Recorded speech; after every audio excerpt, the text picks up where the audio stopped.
একটু মনোযোগ দাও অঙ্কটাতে।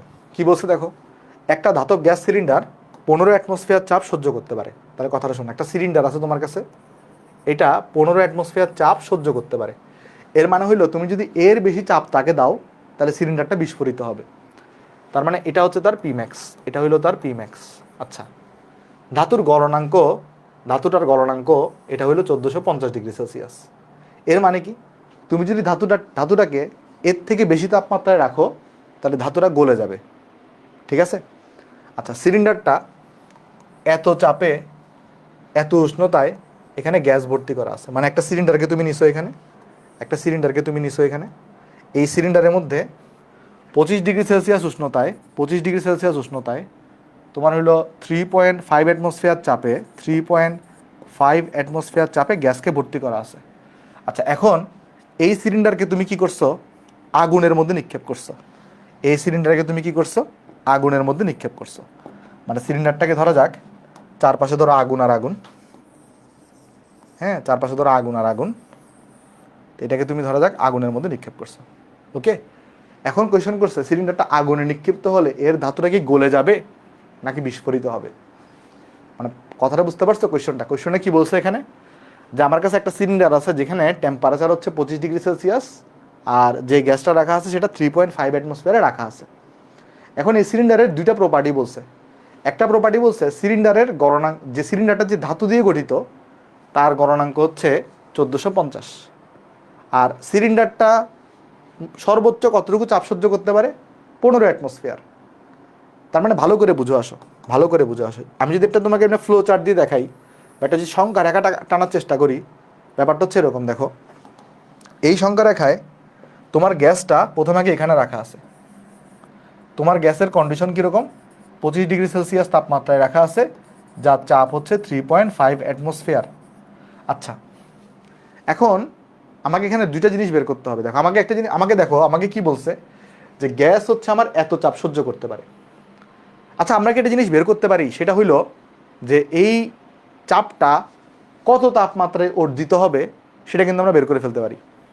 মানে সর্বোচ্চ চাপটা কত তাপমাত্রায় অর্জিত হবে। দেখো যেহেতু সিলিন্ডার, তাহলে এখানে সিলিন্ডারের আয়তনটাকে আমরা ধরবো যে আয়তন চেঞ্জ হবে না, হয় সেটা বিস্ফোরিত হয়ে যাবে নাহলে সেটা ইনট্যাক্ট অবস্থায় থাকবে। বাট সিলিন্ডারের আয়তনটা আমরা কনস্ট্যান্ট ধরবো। মানে সে বিস্ফোরিত হওয়ার আগ পর্যন্ত, বিস্ফোরিত হওয়ার আগ পর্যন্ত সিলিন্ডারের আয়তনকে আমরা কি ধরবো, কনস্ট্যান্ট ধরবো। এটা কি সবাই বুঝতে পারতেছি যে ভাই বিস্ফোরিত হওয়ার আগ পর্যন্ত সিলিন্ডারের আয়তনকে আমরা কনস্ট্যান্ট ধরতে পারি। আচ্ছা, তাহলে যদি কনস্ট্যান্ট ধরি তাহলে আমরা তো আগে একটু বের করে ফেলি তো, যে সিলিন্ডারটা কত তাপমাত্রায় বিস্ফোরিত হবে। এটা কীভাবে বের করবো, তাহলে এটাকে আমি যদি P1 আর এটাকে যদি T1 ধরি, তাহলে আমি ধরো T2 বের করবো। T2 বের মানে ব্যাপারটা হচ্ছে এরকম, আমি বের করতে যাচ্ছি যে আমার 3.5 অ্যাটমসফিয়ার চাপ, যেটাকে আমি P1 বলতেছি, এটা আমার অর্জিত হয় 25 ডিগ্রি সেলসিয়াস তাপমাত্রায়, বা যেটাকে আমি T1 বলতে পারি। তা আমি বের করতে যাচ্ছি এই যে সর্বোচ্চ চাপ যেটা মানে 15 অ্যাটমসফিয়ার, যেটা আসলে সর্বোচ্চ চাপ, এটা আসলে কত তাপমাত্রায় অর্জিত হয়। যেহেতু সিলিন্ডার বিস্ফোরিত হওয়ার আগ পর্যন্ত, বিস্ফোরণের আগ পর্যন্ত, বিস্ফোরণের আগ পর্যন্ত আমরা সিলিন্ডারের বেলায় কী ধরতে পারি, সিলিন্ডারের আয়তনটা চেঞ্জ হয় নাই, মানে V1 ইকুয়াল টু V2 ধরতে পারি। তো যদি V1 ইকুয়াল টু V2 ধরে নিই, মানে ক্যালকুলেশনের সহজে সুবিধার্থে, তাহলে চলো T2টা বের করে ফেলে আসো তো একটু করে।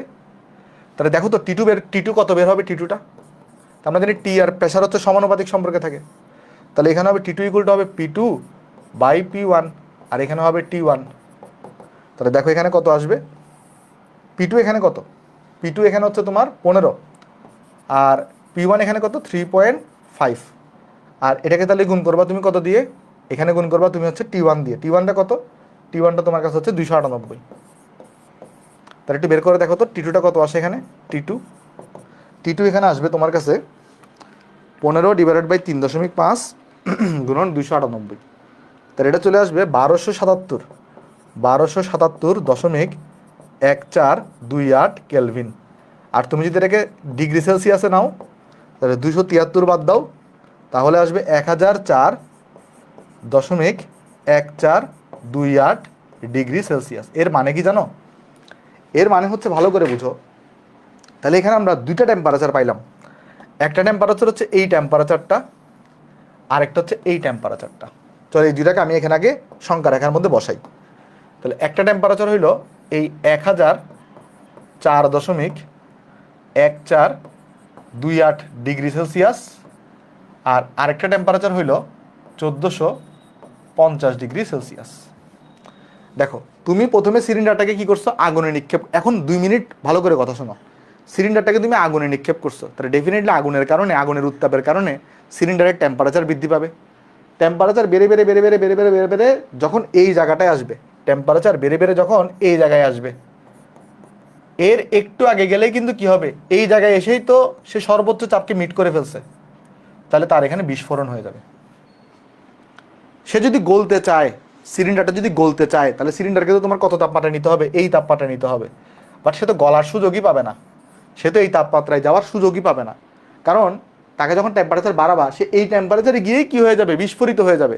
কারণ এই টেম্পারেচারকে ক্রস করলেই তার সর্বোচ্চ চাপ থেকেও বেশি চাপ অর্জিত হয়ে যাবে, তাহলে সে তখন কিন্তু বিস্ফোরিত হয়ে যাবে। যদি এমন হইতো যে ধরো এই ভ্যালুটা আসছে তোমার 2000 ডিগ্রি সেলসিয়াস, তার মানে এই সিলিন্ডারটা বিস্ফোরিত হয়ে কত তাপমাত্রায়, 2000 ডিগ্রি সেলসিয়াসে, তাহলে তুমি যখন টেম্পারেচারকে বাড়াবা, আগে কোন তাপমাত্রা অর্জিত হবে, 1450, তাহলে আগে গলে যাবে, বিস্ফোরিত হওয়ার আগেই গলে যাবে। ব্যাপারটা হচ্ছে এরকম, বুঝতে পারছি? তাহলে যেহেতু এই ভ্যালুটা যেহেতু 1450 থেকে ছোট, তাহলে সিলিন্ডার আসলে অ্যাকচুয়ালি গলার সুযোগ পাবে না, সিলিন্ডার এখানে বিস্ফোরিত হবে। তাহলে এখানে লিখবা সিলিন্ডার বিস্ফোরিত হবে। বুঝতে পারছো নাকি বলো? কোনো জায়গায় না বুঝলে আমাকে বলো। সিলিন্ডার এখানে কি হবে, বিস্ফোরিত বিস্ফোরিত হবে। একটু করে আমাকে জানাও যে অঙ্কটা তোমরা বুঝতে পারছো কিনা। কোনো জায়গায় না বুঝলে আমাকে বলতে পারো। বুঝতে পারছি সবাই?